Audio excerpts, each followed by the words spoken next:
strikes me as a bit odd. I have trouble dealing with it. So as I say, I'm not against quality education, and I'm for it. But the black community itself is saying that we do not want to be on the short end of the education system that exists any longer. Let us equalize it, which busing can do, and then we can move forward. Because what happens oftentimes is that black people find themselves left out of these things after they've an attempt has been made to get better opportunities, and what is oftentimes the case, blacks find themselves still in an inferior position. And this is the question that has to be examined. I have several things I wanted to speak to. So I want to speak to three things specifically, the issues that you brought up, and then I'd like to present an analysis and have you speak to it, if that's okay. I'm one of those people who take the position that the busing situation in Boston is not one of leading to racial integration or better education.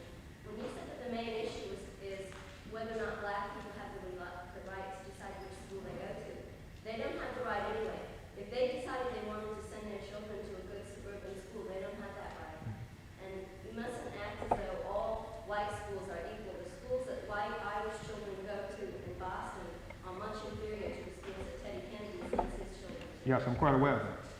Okay? And as far as like calling for national teams to come in, you described quite well some of the daily repression that black people have had to deal with. In the South, but equally in the North also, I think it's false to present the North as being liberal and progressive when it comes to this issue. But I think one of the realities of black oppression today is constant police oppression and police harassment. And I think the demand should be to end all police repression that's coming down on nationalities today, and not to call the National Guard in to act as protectors. And when you talk about the unity of the working class, like, for one thing, it's not the community in Boston that's putting that forward. It's socialist, some socialist groups, so that distinction has to be made. And also, it's to be pointed out that you don't call for unity, socialist groups don't, because they feel sorry for white workers who are manipulated into being racist. You recognize the racism that exists and you fight against it. But you call for unity not out of pity for white workers, but out of the realization that the only way national oppression is going to be ended is by uniting the many to defeat the few. Now, this is the situation I want to speak to. You mentioned that the ruling in '54 had to be viewed in the context of the world situation, and you mentioned the quote loss of China and how the ruling forces were afraid of national liberation struggles. Well, I think we ought to look at the world situation.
Okay, well, let me first address myself to your first point concerning the question of quality education again. I think your question, your point suggests an error that a number of people make in confusing the class question of black people with the national question. That is, it is true that black people don't have the right to go to schools at this time out in suburban areas, just as white Irish don't have the opportunity to go out to these schools at the same time. Black people are oppressed like poor whites because they are primarily part of the working class of American society. That is one aspect of black oppression. Blacks are also oppressed. Blacks are also oppressed because they're black. And the fact that black people are not permitted, the reason why the racists, at least an indication of the national oppression of black people, stems in part from what the racists in Boston right now, and I'm referring to the working class racists, are doing. That is, their attacks on the black community. The attempts to, the invasions of the black community, attempts to lynch black people and so on, is a part of the national oppression, the larger national oppression of, is a part of the oppression of black people and represents the national oppression of black people. Whereas white workers themselves suffer from oppression simply because they are by and large part of the working class, which blacks suffer along with them. But in addition to that, blacks have another oppression, form of oppression. And what the racists are doing in preventing blacks from coming into their schools is giving vent to this national oppression. That is, they're cooperating. They're participating with this bourgeoisie out in the suburbs of Boston. They're cooperating with them to oppress black people. And this is why I'm saying that the question of working class unity becomes important, because many of the people who raise this issue, who see themselves as friends of the black community, as you said, some people call themselves socialists, fail to understand or somehow miss this point, that if you really want this, and as you said, it is necessary in order to bring about the elimination of a system that causes racism, this unity must take on a place on the basis of equality. The question is, how will you unify? Do you unify these people, white workers with black people, by having white workers telling black, we don't want you in our schools? To me, I don't see that as a basis for any kind of unity. If I were black in Boston, I'd be extreme. There's nowhere in the world I would want to unite with these people. However, if these people were saying, well, we will let you come into our schools, we will struggle together to get quality education, fine. Do you think Teddy Kennedy is less racist than this happened? I beg your pardon? Do you think Teddy Kennedy is less racist? No, that's not the question. We're talking about the concrete situation right now for black people. The concrete situation for black people is right now in Boston, there is violence going on. They are literally being lynched in some cases. And attempts were made to lynch black people. And the question is, how is this to be dealt with? Now, another point you raised about the question of the federal troops. First, I think it's important to keep in mind that the black community, I've talked to blacks in Boston, I've talked to some school children in these schools. They see it. I think it's important to keep in mind, because see, those of us who don't live there, or who are not in those schools every day, and don't have to deal with the violence every day, it's easy for us to take positions that are not oftentimes based upon the context and the reality of the situation. And the black school children in those schools are saying that they want troops in those schools. And history indicates to me that you cannot take a principled position and say, under all circumstances will federal troops behave in such and such a manner, because history simply doesn't show that.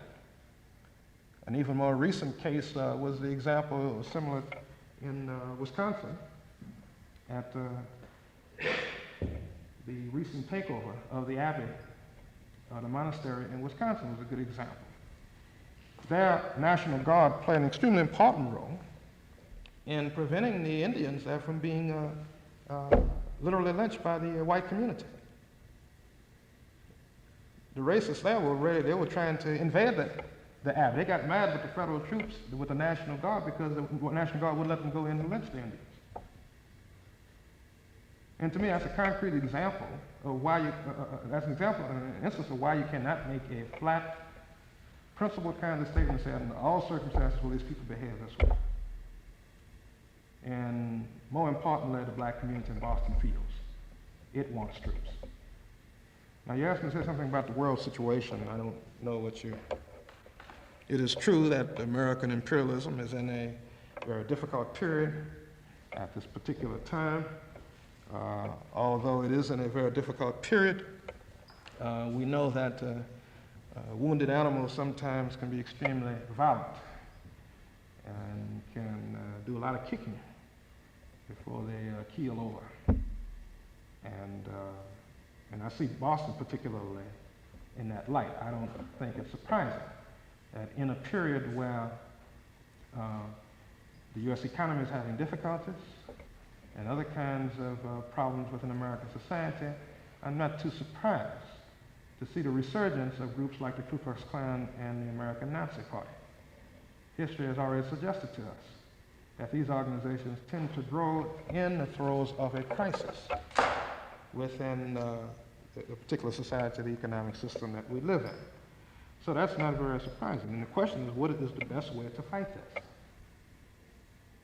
And I would argue that the best way to fight this at this particular time is for full support of all people to the black struggle, the demand of blacks for full equality. That is something that must be given unconditional support for those people who are interested, see themselves as friends of the black community and want to support the black community. Now, I don't know what else you wanted me to say about the international situation.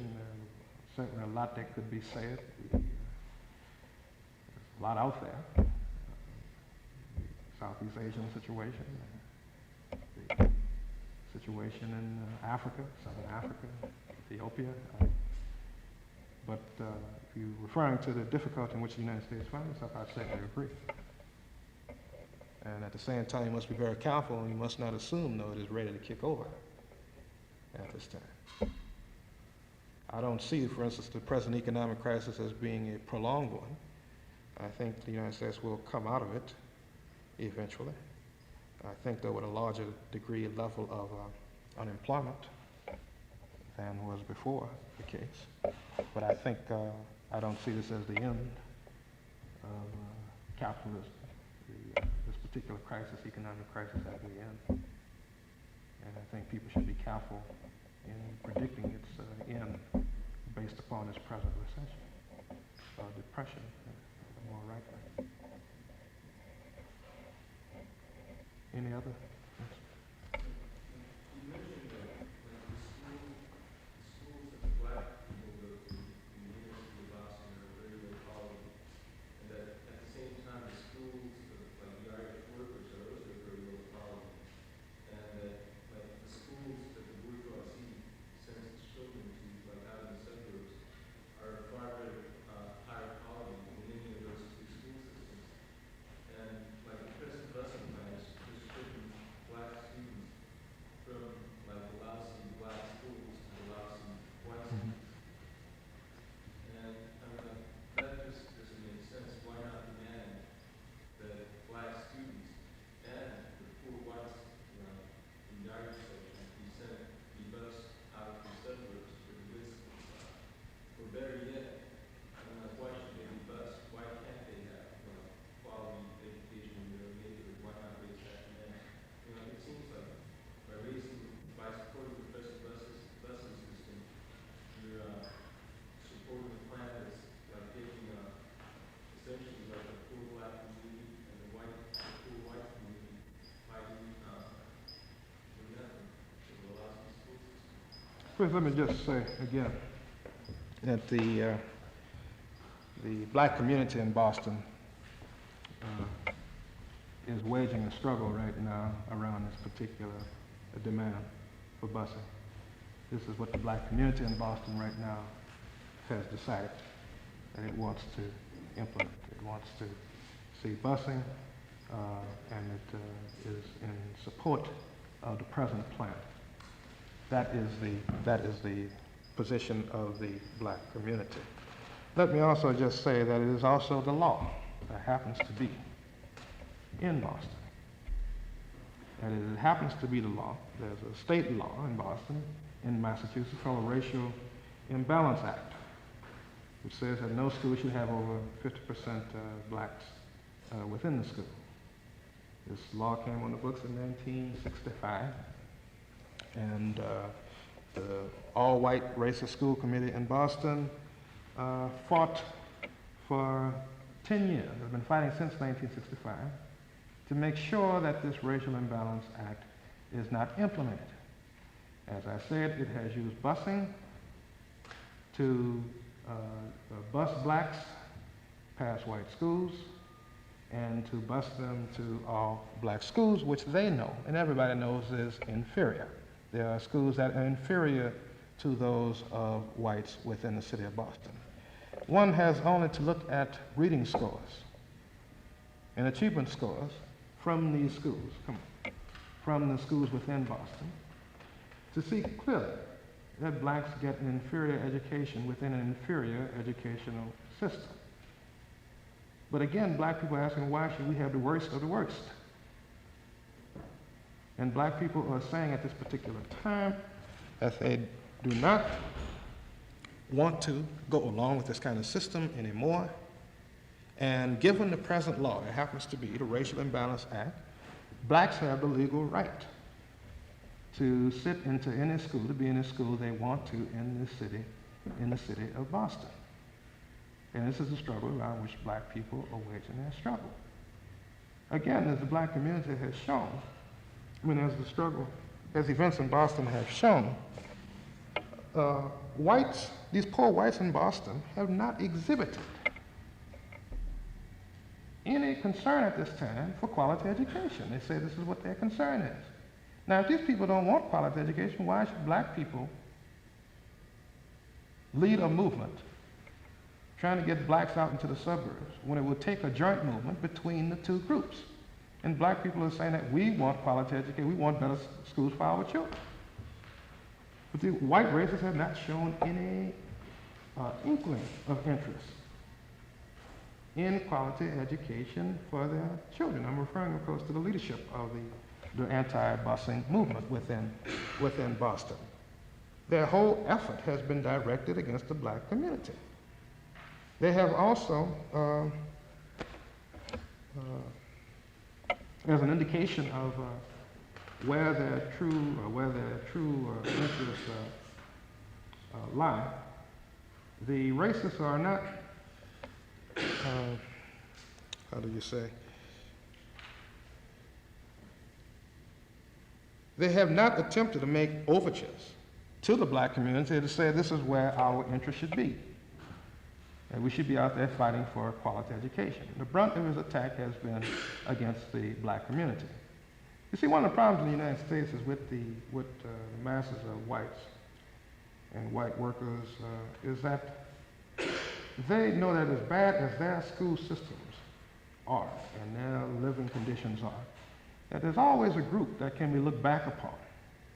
There's a little worse off. And that's the black community. And this has sustained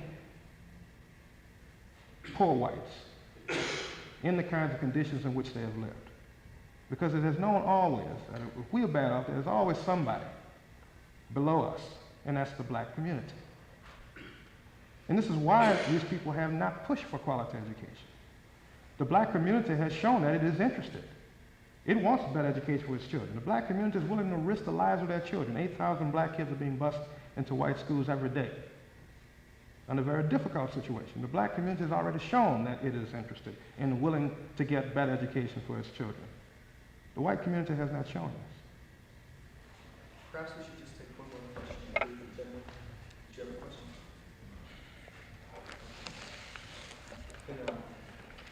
In reception. Thank you very much.